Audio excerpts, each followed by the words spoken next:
Good morning সবাইকে। তো ঘুম থেকে উঠে আমি রান্নাঘরে ঢুকে গেছিলাম, তো চা বানিয়ে নিলাম সবার জন্যে। বাট আমি খাই না, আমি ব্ল্যাক কফি খাই।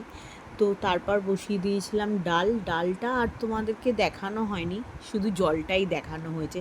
ডাল করে নিয়েছিলাম, পেঁয়াজের ডাল করেছিলাম।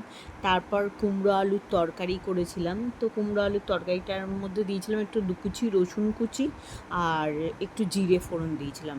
তো দিয়ে কুমড়ো আলুর তরকারিটা করেছিলাম।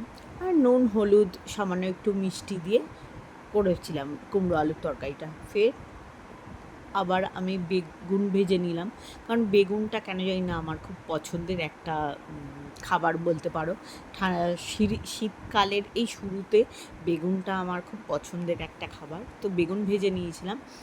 মাঝখানে আমার একটু খিদে পেয়ে গেছিলো, তো তখন আমি খেয়ে নিয়েছিলাম একটু প্রোটিন ওটস।